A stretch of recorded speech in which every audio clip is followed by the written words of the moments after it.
Good morning, and thank you all for tuning in with me for Morning Joy Mental Notes. I am your host, Kenneth TJ Joyner, and I'm excited about the topic coming forth to you today. Before we get into it, I just want to remind you that this segment is brought to you by Therapeutic Interactions Counseling Services, where we offer mental health therapy, one-on-one, and family therapy over in Greenville, North Carolina. Again, that's Therapeutic Interactions Counseling Services, and you can always find us on our website, therapeuticinteractions.com.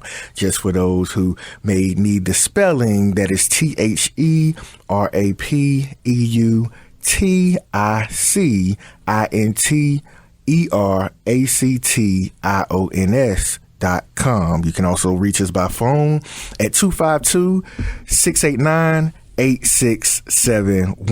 I'm excited about today, right? I'm excited about coming to y'all to help you with relationships and friendships, because we just came off of a great episode about love and connection right before Valentine's Day, but we're still in that season. So I want to give you some more things that can just help you navigate people, right? So today we're going to talk about ways that you can find out if the people around you are handling connection and communication with you in a healthy manner. Now, what you can use this for is to find out what relationships you may need to continue to grow forward in, how you may need to adjust relationships. And when I say relationships, that's not just intimate relationships. That's friendships, that's family relationships, just the people around you. And the reason why these tips are very big for us is because we find ourselves in a lot of different interactions with a lot of different people.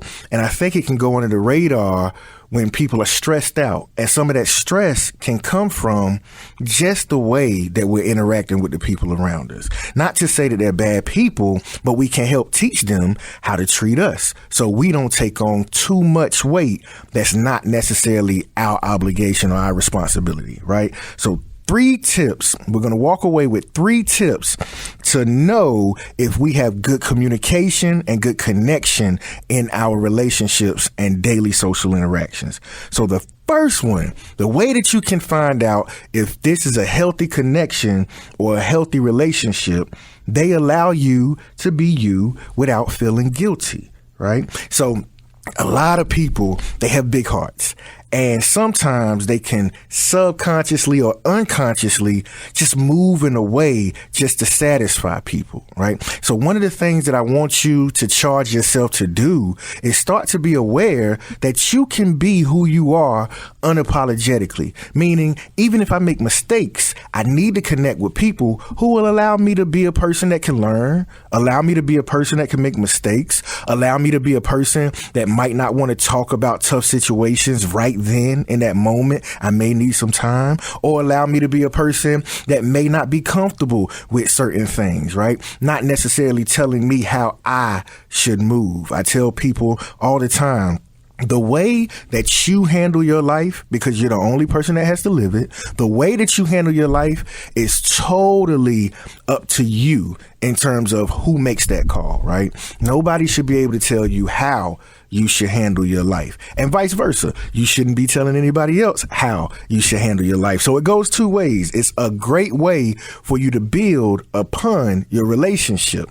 Another thing that I tell people to remember is that if a person is saying, okay, I want to be your friend. So somebody comes to me and says, TJ, I want to be your friend, or TJ, I want to be in a relationship with you. The first thing that I have to remind myself of and require of them is to accept the person that they're coming to be in that relationship with, right? If you come to me and you say, I want to be in a relationship with TJ, that means TJ comes with certain things. And if you want to connect to this person, then you have to be willing to accept those things that come. And that doesn't mean that you can't hold me accountable, but that also means that accepting me for me and not making me feel guilty for myself and how I operate in my now. right? So that's one of the biggest things, right? Just making sure that the person is able to allow you to be you without feeling guilty or without feeling pressure. So what that looks like on the opposite side, if they're not, it may look like them telling you how you should act, telling you the things that you should do, or reprimanding you for operating how you operate. And this is done when you're not asking them to do so, right? So it's different if you say, hey, tell me some things that I can do better to better this relationship. But if they're offering things and they're overstepping and telling you these things and it's causing stress and strain, then that may be something that you all may need to assess and recalibrate. And that may look like going to couples counseling if you're in a relationship. It may look like sitting down and having a conversation with the person to just explain what you're observing. Or some situations may call for you to step away from the person in this season, which is okay, right? Because it's a compatibility thing. But that's one of the signs that we can look at. So the second sign, which kind of overlaps with the first sign to make sure that you have a good connection, that communication is healthy, is that you can express yourself without the person attempting to change the relationship dynamic. So again, that's kind of you being you, but it goes a little bit further because expression is a big part of relationship. When people hold things in, they can deal with a lot of frustration, which can lead to anxiety, and it can also lead to health problems if you continue to keep things pent up.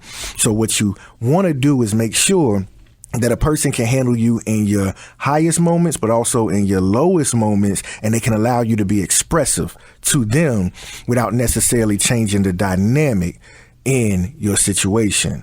A lot of relationships that are strong and have lasted a long time, one of the biggest things that they can tell you is that they can take the good, the bad, and the ugly from their mate because they know that at the end of the day, they're going to stay true to the commitment that they had. So I'm saying this because if we don't make sure we set these boundaries and these expectations, then technically a person can manipulate you. So what happens is we may not see it on a conscious level, but if I tell you something and you say, I'm not going to be your friend anymore because you express yourself this way, then what that does is it makes me fearful to open up to you. And it's a one-sided situation. So we have to make sure that we're requiring these things from people.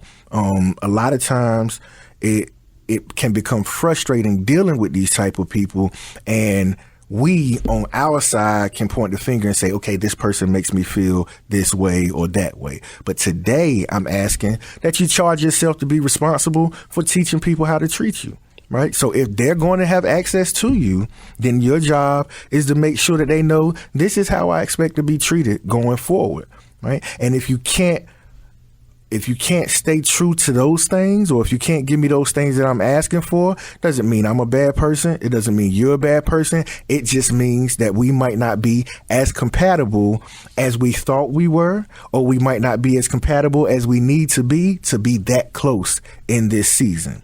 So with those first two things, I want you to realize that you have mastery and you have control over how people handle you. That's one of the biggest things, right? So make sure that you flex and you utilize that power, because that's your power at any time. I tell people that the two biggest things that you have is your ability to communicate how you feel and then your access. Those are your power tools when you're dealing with situations and dealing with people. Now, this third one is a big one, but at the same time, it's kind of simple as well. But it's a big one because it can take work when you start to hold people accountable for this one here. Now, this last one is making sure that the person can exist outside of you if necessary. And what I mean by that is not letting the person require you to be that thing that gets them to the next level. Because what happens is they become comfortable with you being in that space, right? But unfortunately, at some point in life, you're probably going to disappoint them if you continue being that thing for them and don't push them to make sure that they can handle these situations on their own. For example, I had a client that I was talking to, and they were telling me that they were dealing with a lot of things with their family, right? And they were saying, I'm the rock. Mr. Joyner, I'm the rock. Like, when they have things that's going wrong, they come to me and they talk to me. And I told her, that's great, because that's your power. That's your talent, your skill, your gift. And God has placed you in that position to be able to support your family in that manner. That's totally fine. However, you can't be that and be what you need to be for yourself 100% of the time. So somebody's going to lack. And because you're such a giver, most times than not, you're the one that ends up lacking, and that can cause stress, anxiety, like we said before, but it also can cause resentment, where you start to feel away because the person is taking something away from you and you don't feel like you have enough control or as much control. So the thing that I told her to do is be that support for them, but also challenge them to make sure that they put supports in place in case she's not available, in case she's not up to what she needs to be up to support them. So an example of that would look like telling them, hey, I'm okay with being here for you and supporting you, but I'm going to need you to engage in therapy, right? Because those people are trained to do so and compensated to do the things that I'm doing. So I can be a support, but there may be a day where I say, today has been a long day, so I may need you to call your therapist. And then at that point, she's setting them up to build connections and build relationships that can make their support system versatile. Same thing goes in a relationship.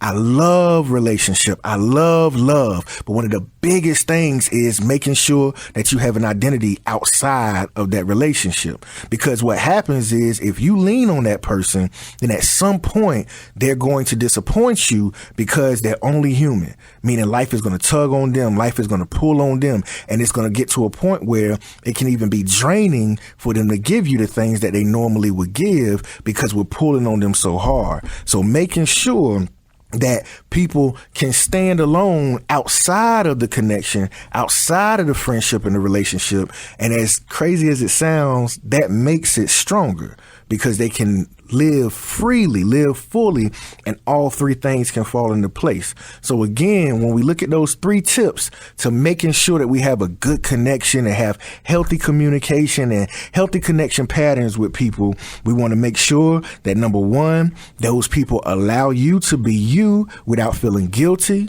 and vice versa. You do the same for them. We want to make sure that they can accept your open expression without attempting to change the relationship dynamic. And again, vice versa. You want to give the same. And then the last thing is that both you and them can exist outside of that connection if necessary.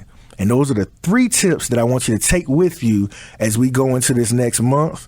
I'm excited about you continuing to build your toolbox, to continue to be your best self, continue to have your best business, continue to have your best connections. And I'm a believer that we're going to continue to go to the top and grow towards your optimal self. Again, I am Kenneth TJ Joyner. This has been Morning Joy Mental Notes, brought to you by Therapeutic Interactions Counseling Services over in Greenville, North Carolina.